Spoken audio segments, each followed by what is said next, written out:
diri saya ni seorang pendosa. So seorang pendosa, jadi apatah lagi nak jadi salah seorang panel jemputan di tempat yang mulia ni.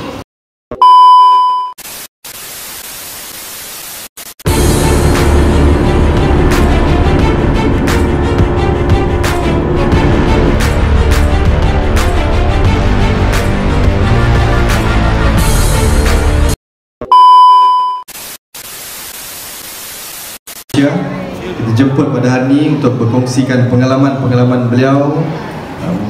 Jadi dia ada bawa dua buku di sini. Buku yang pertama bertajuk Biografi Muhammad Kamil Ibrahim, Mencari Kesempurnaan. Ada dijual di bahagian sudut dewan ini. Dan buku yang kedua ni yang menarik saya sebenarnya. Saya difahamkan ada 20 orang penulis dalam ni. Semuanya menulis berkisah tentang jatuh bangunnya seseorang yang telah pun berjaya, individu yang telah pun berjaya, dan saya rasa dia patut, kita boleh jadikan inspirasi dalam kehidupan seharian. Kita boleh baca ada 20 lebih kurang 20 di chapter 21 dan 22 dalam buku ini, dan saya rasa tuan-tuan dan puan kalau berminat boleh dapatkan di bahagian sudut dewan ni daripada yang dibawa sendiri oleh Encik Razi untuk jualan, insyaAllah. Baiklah, seterusnya tuan-tuan, gabung untuk Palestin sentiasa digerakkan oleh Encik Zul. Dan sebelum itu kita nak sampaikan cendera hati kepada penceramah kedua kita sebentar tadi, Inspektor Adi Sofwan daripada bahagian jenayah komersial. Saya jemput Tuan Megat, pengurusi bagi Persatuan Kebajikan Penduduk Taman Seri Melur, untuk menyampaikan cendera hati kepada penceramah kedua kita, Inspektor Adi Sofwan. Silakan. Ini pihak Persatuan Kebajikan Penduduk diucapkan kepada Inspektor Adi Sofwan di atas kesudian beliau meluangkan sedikit masa pada hari ini bersama-sama kita berkongsi ilmu yang bermanfaat bagi mengelakkan kita di-scam oleh pihak-pihak ini. InsyaAllah tuan-tuan, seterusnya majlis akan teruskan lagi dengan ceramah daripada oleh Encik Razi Razali yang merupakan pengurusi Pertubuhan Bekas Banduan dan Persalah Jubana Malaysia. Dipersilakan Encik Razi Razali.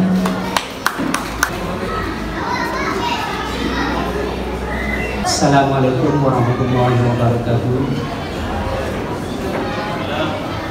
Sebenarnya saya terkejut sebenarnya tiba-tiba ada puan WhatsApp saya tiba-tiba nak talk and sharing datang dekat rumah Allah yang mulia ni kan. Sebab saya rasa macam tak layak sangat kan. Tapi apabila telah diyakinkan oleh pihak yang berkenaan tu bahawa just santai-santai, insyaAllah lah saya cuba berkongsi. Sebab diri saya ni seorang pendosa. So seorang pendosa, jadi apatah lagi nak jadi salah seorang panel jemputan di tempat yang mulia ni. Mudah-mudahan apa yang saya sampaikan, yang saya sharing kepada tuan-tuan dan puan-puan yang dimuliakan dan diberkati oleh Allah. Mana yang terkurang tersalah, saya minta maaf dululah. Sebab saya bukan sesiapa pun, nobody. Seorang manusia yang telah melakukan kesilapan, kesalahan dan telah terjebak dalam kancah jenayah dan konsep gelap. Bismillahirrahmanirrahim. Yang dimuliakan Tuan Pengurusi Majlis, yang dimuliakan juga dan yang dihormati Pengurusi Persatuan Penduduk Taman Seri Melur Tuan Megat Abdul Rashid, yang dihormati juga Pengurusi Surah Al-Muhajirin Ustaz Dr. Zulkifli Abdul Ghani, dan dihormati juga salah seorang panel. Satu ketika dulu saya kalau polis ni saya cukup tak suka lah, satu ketika dulu, iaitu Tuan Inspektor Adi Sofwan dan Muhammad Yusuf. Sekarang ni saya dah jadi rakan kok. So memang ada kolaborasi dengan pihak PDRM Malaysia. Sebab bagi diri kami ni sebagai seorang bekas pesalah, dalam erti kata yang sebenar, seseorang yang telah disabitkan kesalahan sama ada jenayah ataupun najis dadah dan telah menerima hukuman dan telah kembali kepada masyarakat. Dan di sini di kesempatan ini saya ingin sharing kepada tuan-tuan dan puan-puan yang dimuliakan dan dirahmati Allah, begitu juga kepada adik-adik ni yang bakal pelapis negara kita ni, jangan tersilap langkah seperti kami. Saya memperkenalkan diri saya bernama Razili Razali, berusia 45 tahun, telah menghabiskan masa selama 12 tahun di dalam penjara, iaitu pada usia saya 18 tahun. 18 tahun saya telah ditangkap dan disabitkan kesalahan dengan dibawa akta senjata api dan melakukan rompakan berkumpulan, dan saya telah dijatuhkan hukuman selama 7 tahun 7 sebatan. Pada usia yang remaja, umur 18 tahun baru nak out. Tetapi ada juga saya nak cerita, bukan bercerita ini untuk bangga ataupun sombong dengan kesilapan yang telah dibuat, tapi saya nak sharing kepada masyarakat yang dimuliakan di sini. Pencegahan jenayah ataupun pemulihan dadah adalah tanggungjawab masyarakat bersama. Orang seperti kami ini sebenarnya memang sering melakukan kesilapan dan kesalahan, tetapi kalau daripada masyarakat sendiri tidak memberi peluang dan ruang, memang susah orang seperti kami ini ingin kembali kepada masyarakat dan tidak mengulangi lagi kesilapan-kesilapan yang serupa. Bermulanya saya, pendidikan saya alhamdulillah, saya telah mengambil diploma jurusan undang-undang, tetapi masa itu dalam penjara lah. Penjara mendidik saya menjadi saya yang sekarang ni. Dan sekarang saya adalah pengurusi Pertubuhan Kebajikan Bekas Panduan dan Pesalahjuanan Malaysia. Fungsi pertubuhan kami ini bukan sekadar untuk memperjuangkan nasib seperti kami, bukan itu yang utama. Yang paling utama adalah bagaimana kami ingin menyampaikan mesej kepada masyarakat dan kepada agensi dan kerajaan amnya bahawa orang macam kami boleh berubah dan ingin berubah. Majoritinya kami ni yang berada dalam penjara tu, yang beribu-ribu orang tu, berpuluh-puluh ribu, hakikat dia semua memang nak berubah. Tapi kalau keluarga sendiri dah tolak kami, mana hala tuju kami nak pergi? Mana yang nak pergi bila keluar, family dah tak percaya. Dan saya tak nafikan bahawa jenayah dadah tu yang paling suka. Sebab saya sendiri pun mengambil masa yang lama juga saya nak berhenti daripada najis dadah. Alhamdulillah kami dalam penjara, kami ada kemahiran. Kami juga diberi peluang untuk melanjutkan pelajaran. So saya dalam bidang jahitan, alhamdulillah sekarang saya adalah kedai kecil bidang jahitan. Saya boleh menjahit. Jadi kebanyakan daripada kami ini yang paling mencabar adalah bila terlibat dengan dadah. Dalam usia saya 14 tahun,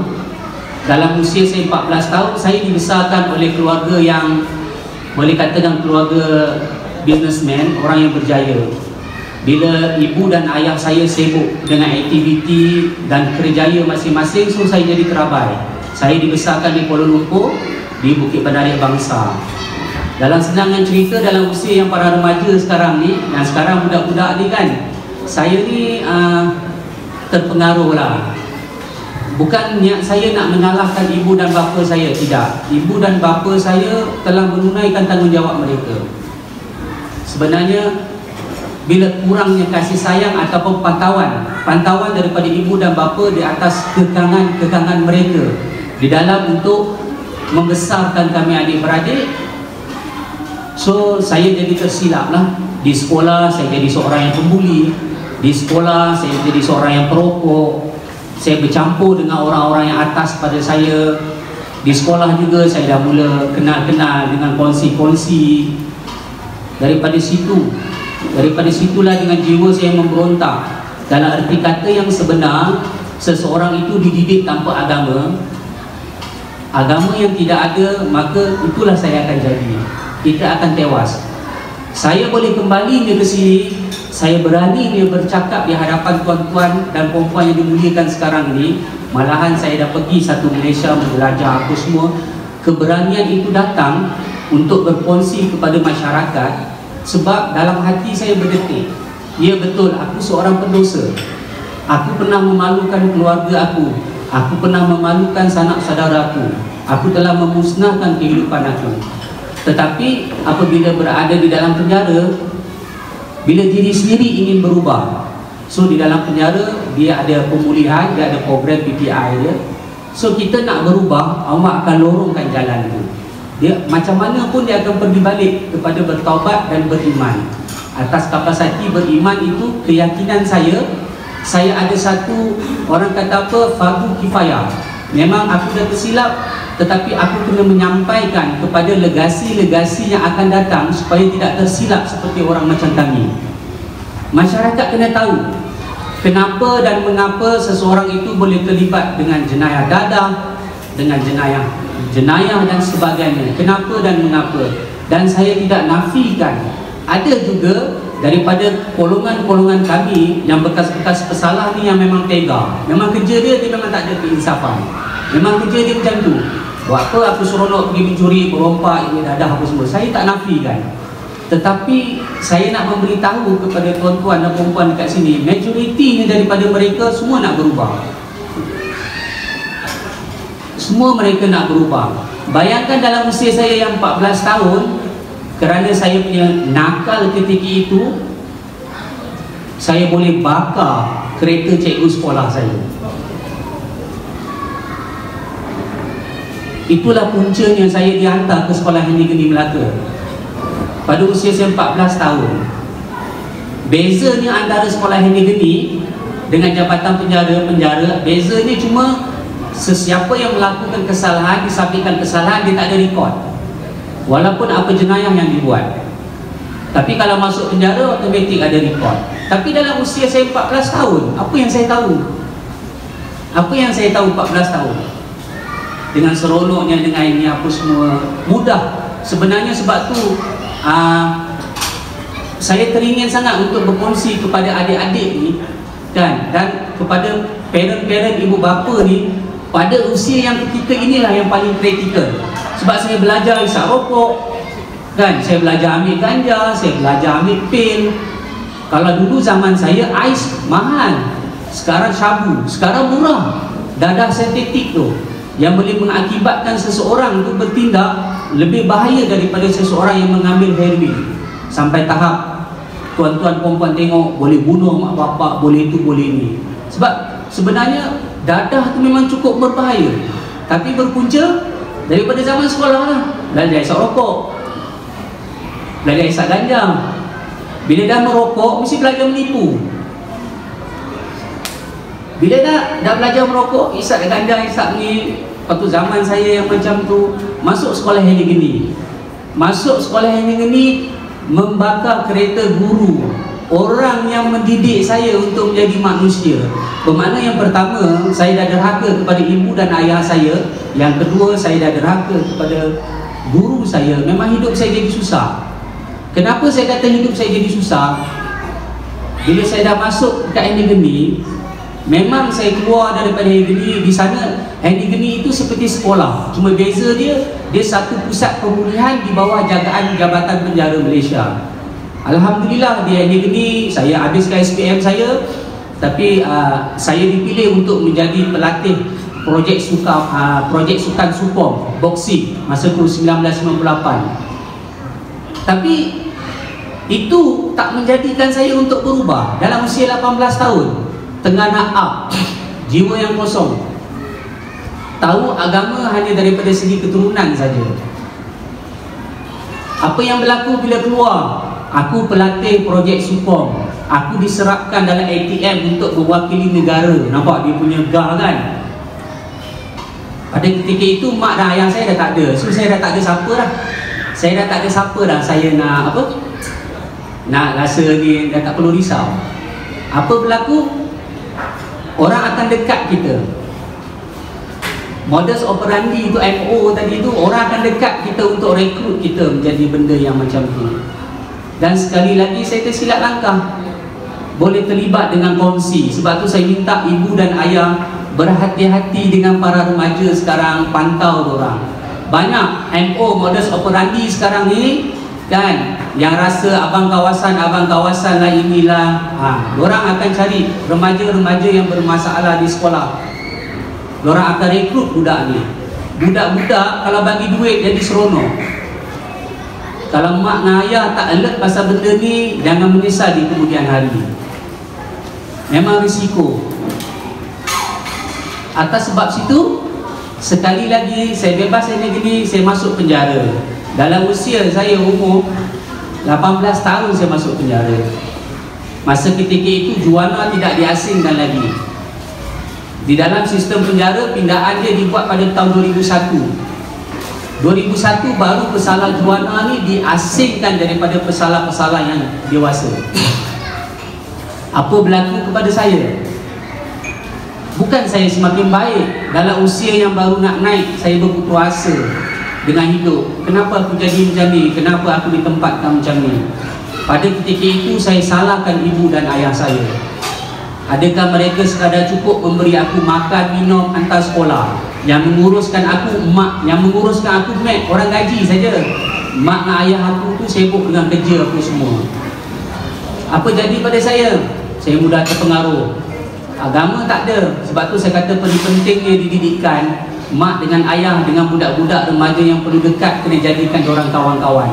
Kalau tak nak diorang tersalah langkah. Kalau mak ni lah cabaran yang paling hebat pada ibu-ibu dan bapa sekarang. Kalau diorang tak menjadikan anak-anak ni yang para remaja ni sebagai kawan-kawan mereka, risikonya amat tinggi mereka akan jadi lebih teruk daripada saya, mungkin lebih hebat daripada saya. Sebab sekarang ni semua maklumat di ujung jari, mereka boleh explore sendiri. Zaman saya tak ada lagi, tapi zaman diorang sekarang lagi advance. Orang sana orang sini buka YouTube semua boleh belajar, lagi advance. Tapi dalam penjara apa yang berlaku pada saya? Bila dalam diri saya ni saya tak kembali kepada fitrah asal. Maksud saya fitrah asal tu sebagai manusia, suka tak suka kita kena dukung agama kita sendiri, baru kita akan selamat dunia dan akhirat. Selagi saya tak kembali ke pengajaran, tak bertaubat bila taubat nasuha dan mendukung, mendekati belajar agama, saya akan kalah dengan segala ujian tipu daya hidup kat dunia ni. Apa jadi dekat saya?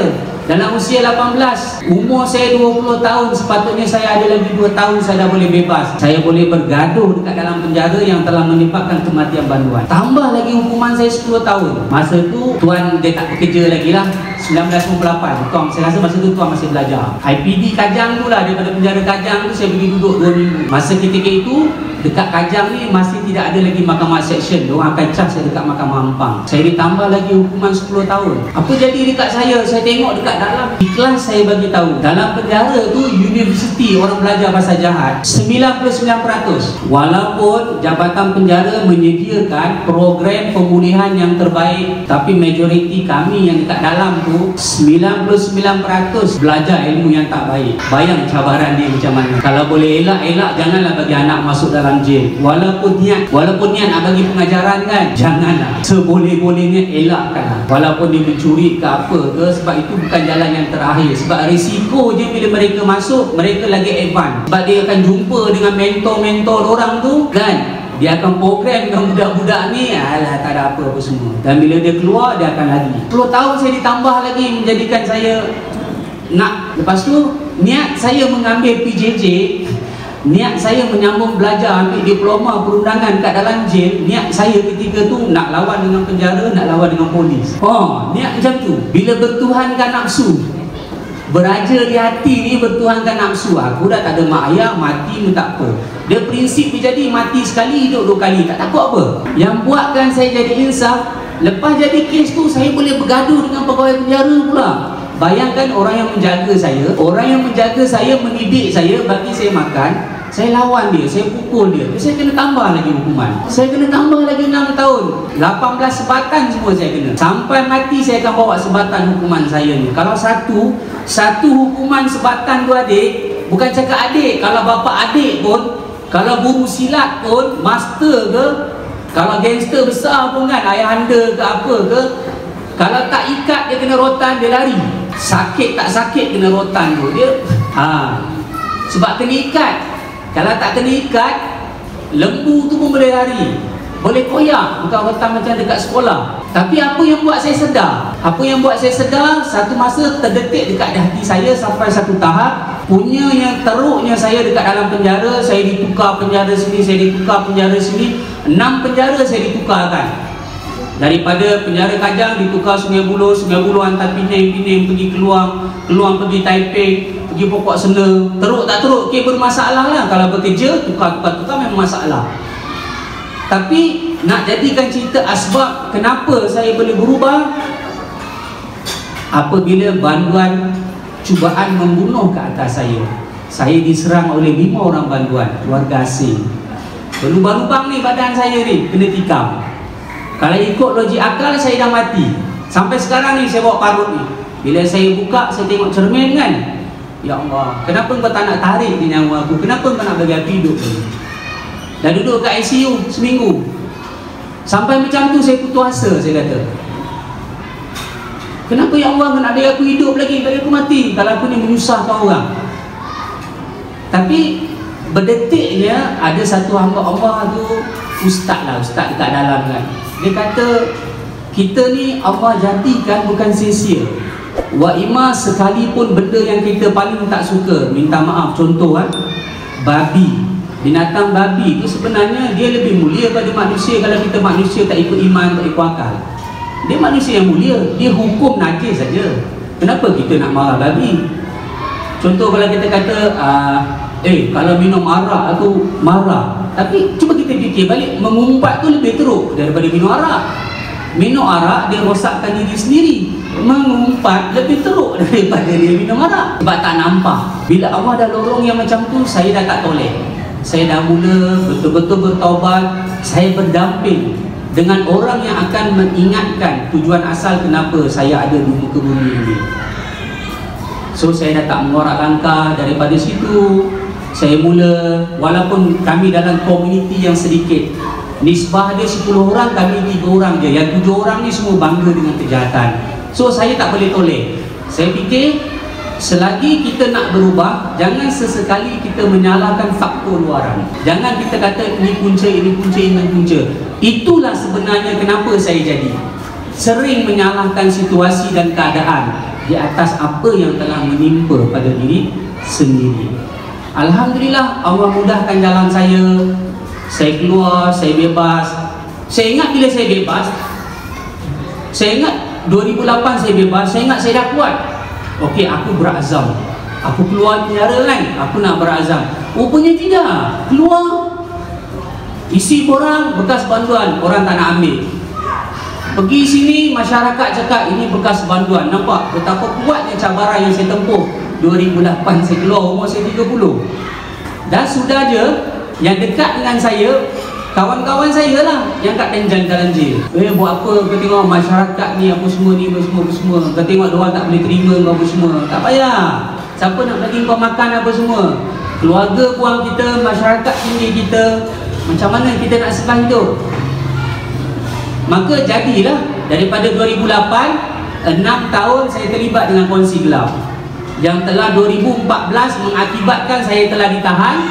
Saya kena pakai jam, saya kena pergi buang dekat Ulu Hujang.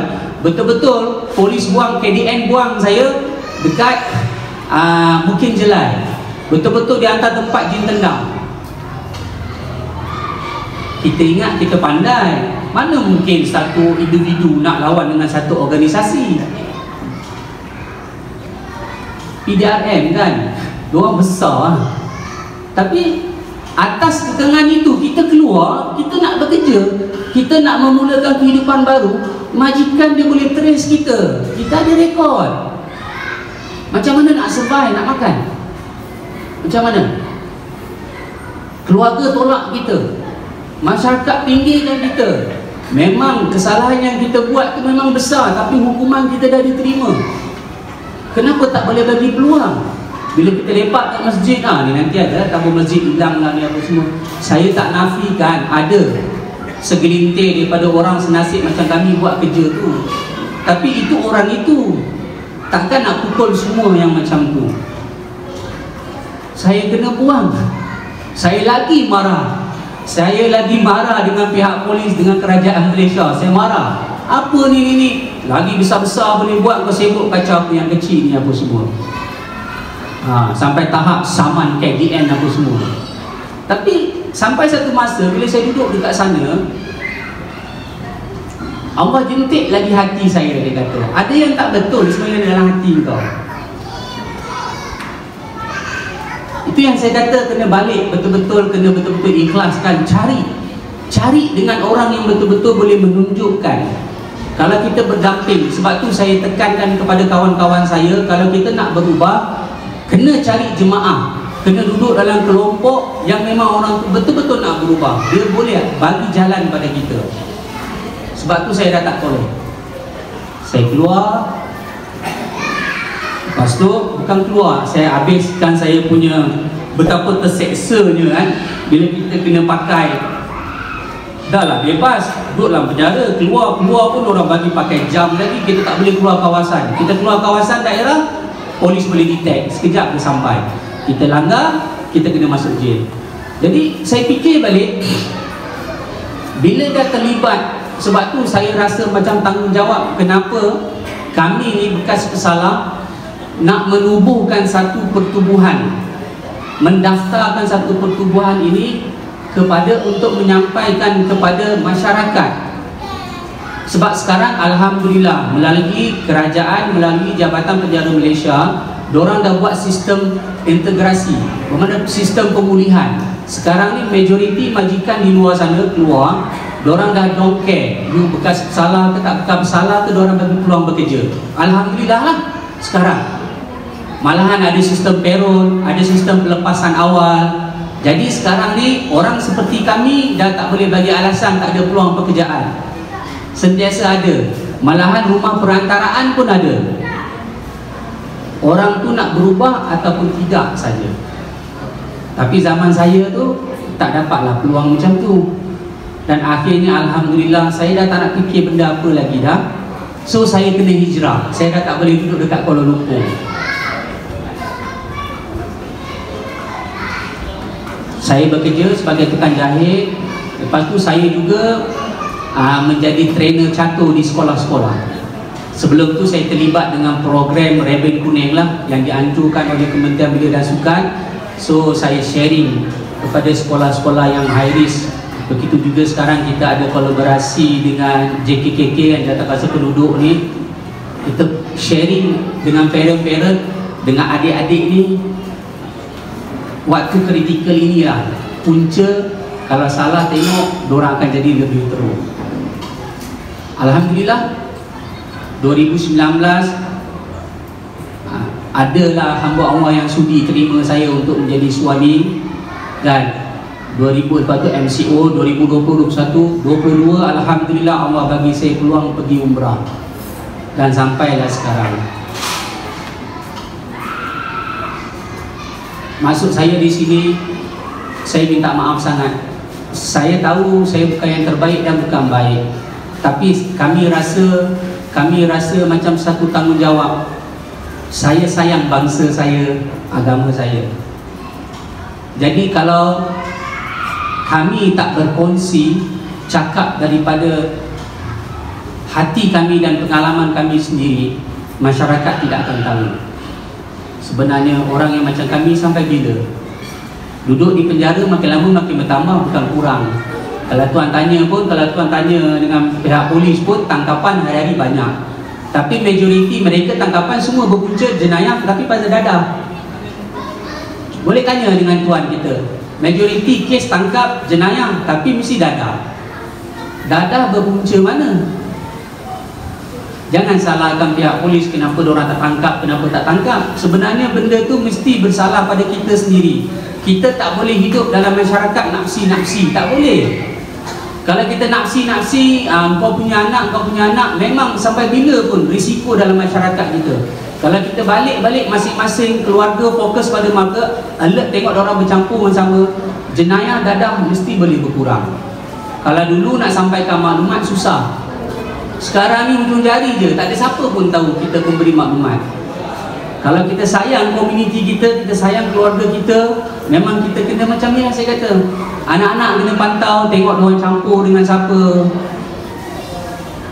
Kena ada kolaborasi dengan pihak PDRM, dengan AADK, kenal pasti. InsyaAllah saya kata.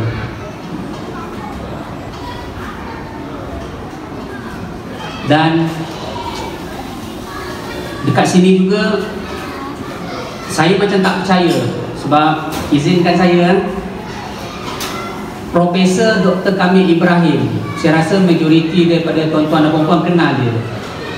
Saya pun tak percaya sebab dia resident. Saya duduk di Kemuncak Kondo, dia boleh panggil saya untuk menuliskan kisah. Kalau nak lebih detail, ini bukan nak sekadar nak promote buku ni tersebut, bukan. Dalam buku ni tuan, ada 20 orang penulis, 19 orang semua berjaya. Tapi mereka menceritakan bagaimana mereka diuji, sama ada dari segi anak, kesihatan, perniagaan dorang, kejayaan dorang, jabatan dorang. Boleh baca, boleh cuba faham. Sekian, terima kasih. Terima kasih sekali lagi diucapkan kepada Encik Razi Razali. Sebenarnya kita ada sesi soal jawab kita ada sesi soal jawab bersama dengan Encik Razi. Bagi tuan-tuan dan puan, terutama jemputan yang mungkin ada soalan yang ingin dikemukakan kepada Encik Razi, boleh saja bertanya apa-apa saja. Apa-apa saja. Saya buka peluang ketika ini.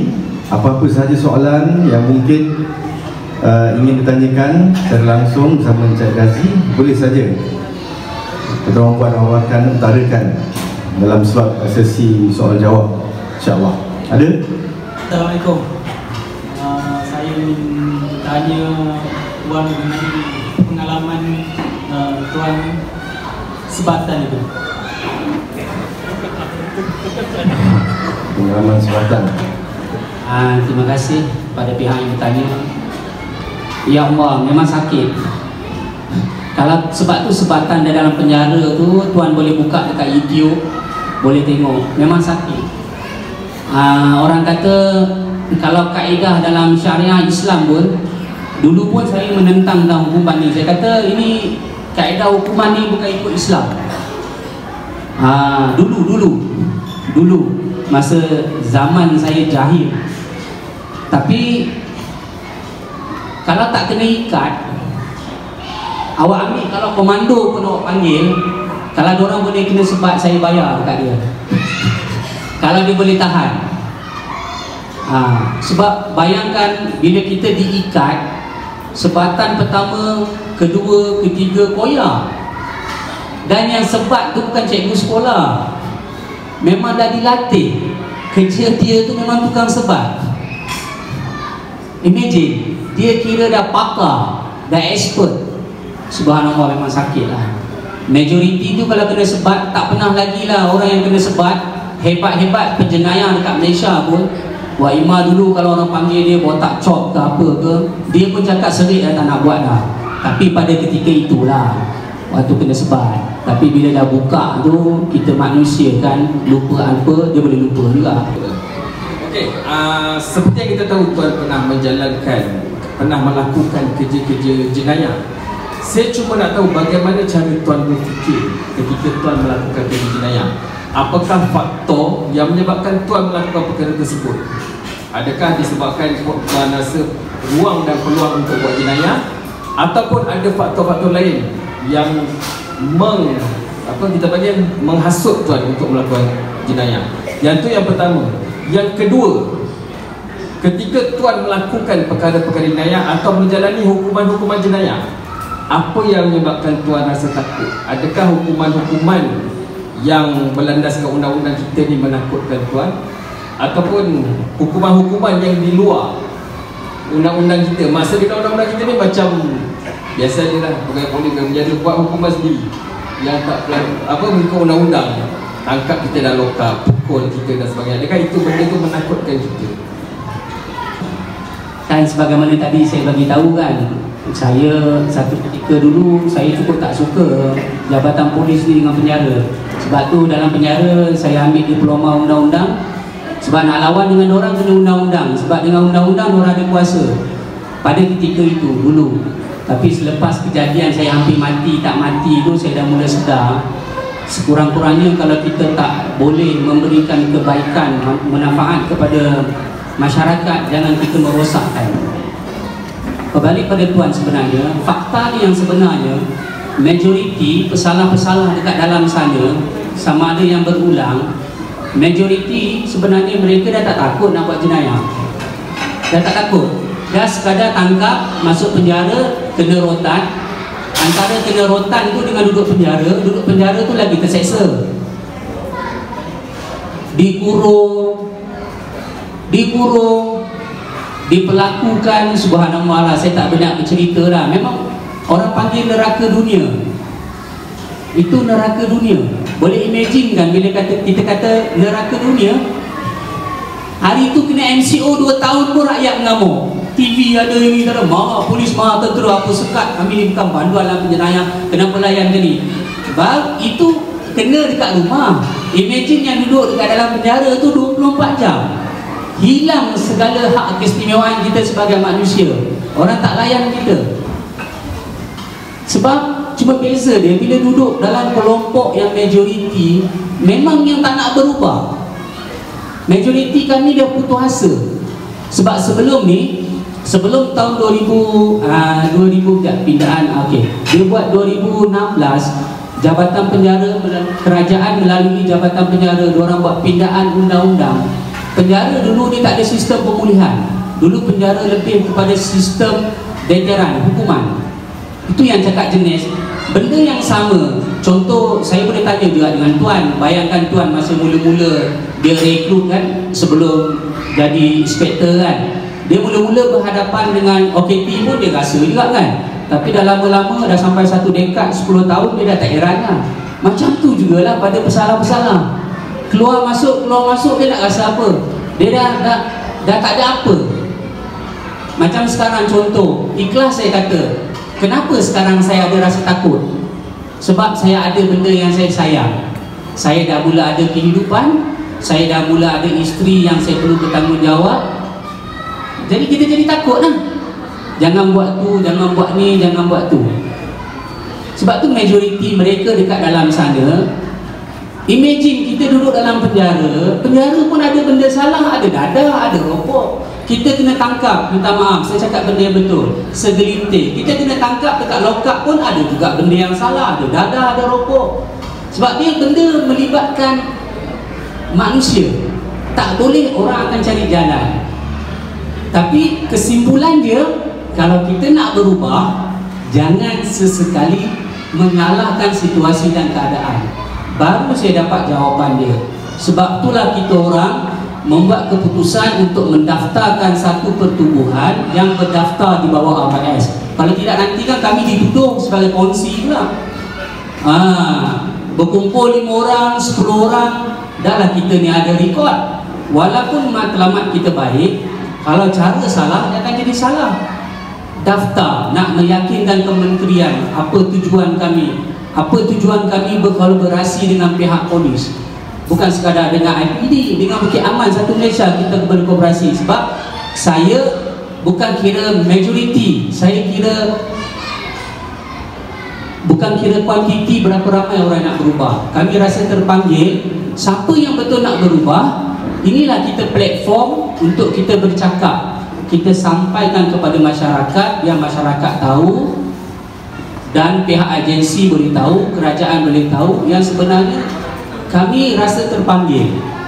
Ada satu tanggungjawab sosial untuk memberitahu, jangan, kenapa mereka ini boleh terlibat dengan dadah, kenapa, apa punca dia boleh terlibat dengan jenayah.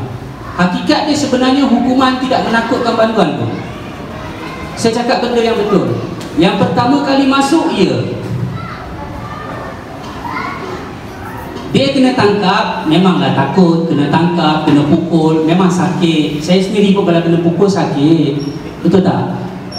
Ketakutan tu dia jadi hilang. Itulah sebab dia majoriti sekarang ni, kenapa mereka berulang. Sebab tu saya minta, bila saya diberi peluang dan ruang untuk menyampaikan kepada komuniti, saya minta komuniti berilah peluang. Beri peluang kepada mereka untuk berubah. Satu. Yang kedua, komuniti kena alert dengan anak masing-masing. Apatah lagi kalau melibatkan, contoh, kita ada melalui dengan IPD Petaling Jaya, kita pergi tempat yang high risk. Sini alhamdulillah lah kawasan perumahan.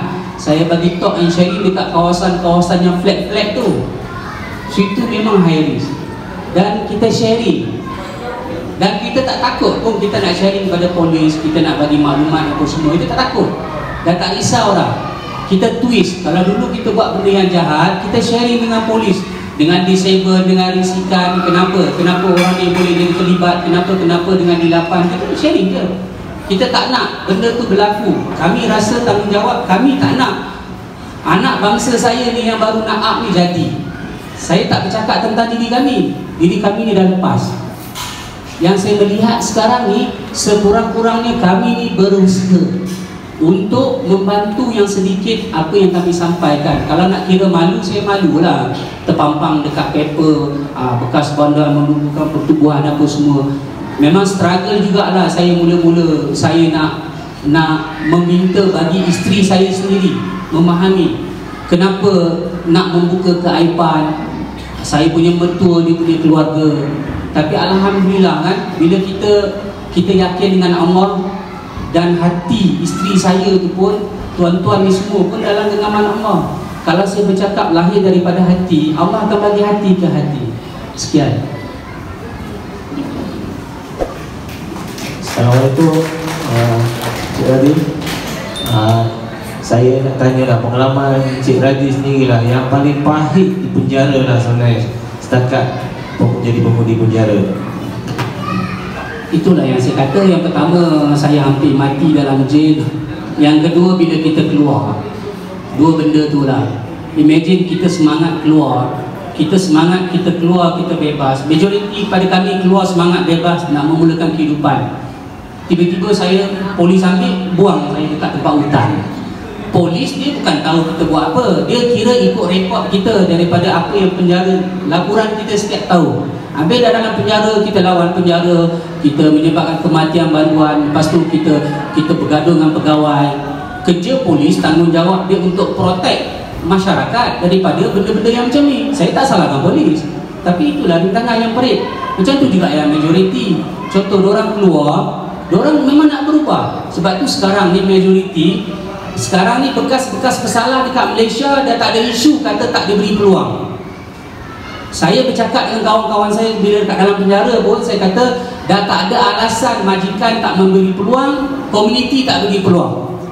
Maksudnya tak semestinya, contoh kalau saya duduk sini, saya kena balik sini, kita kena hijrah. Dia akan ada tempat yang komuniti akan bagi peluang. Orang dah tak kisahlah. Alhamdulillah. Alhamdulillah, syukur sangat sekarang kerajaan proaktif, termasuk PDRM, termasuk dengan Jabatan Penjara. Ini bukan nak angkat PDRM lah, saya cakap benda yang fakta. Alhamdulillah lah, syukur sangat. Dan sebab tu saya rasa terpanggil, saya minta sangat ibu dan ayah dekat sini alert dengan budak-budak baru naap ni. Janganlah salah langkah, salah hitung, nanti mak ayah menyesal juga. Lepas lagi seorang lagi, ini merupakan soalan terakhir, wakil dari remaja. Ini bakal kita punya pemimpin, insyaAllah. Assalamualaikum. Macam mana cara kita nak berhenti melakukan benda tu? Okey.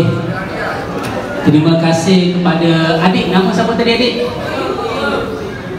Koyum. Okey. Adik tanya uncle tadi macam mana kita nak jaga diri kita daripada kita melakukan benda yang macam tu. Yang pertama, adik kena fikir sayang ibu dengan ayah. Yang pertama, adik kena fikir, kena sayang ibu dengan ayah. Kena ada itu. Buat apa benda pun ada ibu dengan ayah. Yang kedua, adik bila dekat sekolah, adik janganlah bercampur dengan orang-orang yang adik tengok tak suka bully ke, suka buat benda-benda yang tak elok. Jangan bercampur, lari daripada mereka. Kalau adik nampak benda tu orang buat salah, adik bagi tahu dia dekat guru, bagi tahu dekat cikgu. Jangan takut. Negara kita ni ada undang-undang. Kita ada Allah, kita ada undang-undang. Kalau adik takut nak bagi tahu dekat cikgu, bagi tahu dekat mak dengan ayah. Itu saja pesan uncle. Baik, dengarkan baik-baik pesanan tu adik Koyum kan. Terima kasih ucapkan atas soalan tadi. Dan tuan-tuan dan puan, maka dengan ini saya menutup sesi soal jawab ini, sesi sharing ini bersama dengan Cik Razi. Saya sebenarnya awal bicara Cik Razi tadi, saya tertarik dengan satu ayat beliau merupakan seorang pendosa. Sebenarnya bukan Cik Razi je pendosa, kita semua pendosa. Masya Allah, Cik Razi telah menerima hukuman beliau. Apakah kita ni telah menerima hukuman kita di dunia? Sama-sama kita renungkan. Kita sebagai orang awam, apa yang saya dapat kesimpulan daripada Encik Razi tadi, kita sebagai orang awam, kita harus memberikan peluang kepada mereka seperti ini. Mereka telah pun menjalani hukuman mereka di dunia. Kenapa kita sendiri sebagai makhluk Allah tak beri mereka peluang? Sama-sama kita renungkan. Mudah-mudahan sesi sharing pada hari ini membuka mata, ruang minda kita untuk kita membetulkan keadaan ini. Dan Alhamdulillah, saya rasa ini sesi sharing yang sangat bermakna juga bagi saya pada pagi ini. Banyak ilmu saya dapat. Terima kasih juga. Kita beri cabutan 5 hadiah grant pada hari ini yang akan dicabut oleh Encik Razi. Dan itu saya mengikut EJK Persatuan Penduduk. Pemenang yang bernombor 50. Persilakan. 50. 5 hadiah grant. Hari tak payah pakai gas dah. Boleh pakai elektrik dia tuan, insya-Allah. Baik, bagi pemenang yang kedua 45. Ya, jelas jangan isu lepas ni, insya-Allah. Nombor 47. 47. Mana abang muzik, kalau ada muzik sikit Somok sikit. 114. Okey, masih. Yang terakhir berada di tangan saya, nombornya 73. Ada kipas, stand fan. Telah pun berada di penghujung rancangan. Dengan itu saya menjemput ahli jawatankuasa PKPTSM untuk menyampaikan sedikit cenderahati kepada Encik Razi. Persilakan ceramah dari slot ketiga kita pada hari ini. Persilakan Encik Razi untuk menerima sedikit cenderahati daripada ahli jawatankuasa Persatuan Perwakilan Penduduk. Sebentar lagi di bahagian belakang kita ada menyediakan hidangan, tapi dibungkus anda boleh bawa pulang atau makan di sini pun boleh, insya-Allah. Jangan lupa ambil makanan anda sebelum anda pulang. Dan maka dengan itu telah selesailah sudah majlis program kesedaran jenayah skema dan hukuman penjara bersama PDRM pada hari ini. Terima kasih diucapkan kepada tamu-tamu jemputan yang hadir bertandang. Terima kasih diucapkan kepada divisi jemputan kita. Dan pastinya kepada seluruh ahli jawatankuasa anda gagal Persatuan Perwakilan Penduduk yang bersama-sama menjanjikan majlis ini. Terima kasih diucapkan dan salam hormat buat semua. Assalamualaikum warahmatullahi wabarakatuh.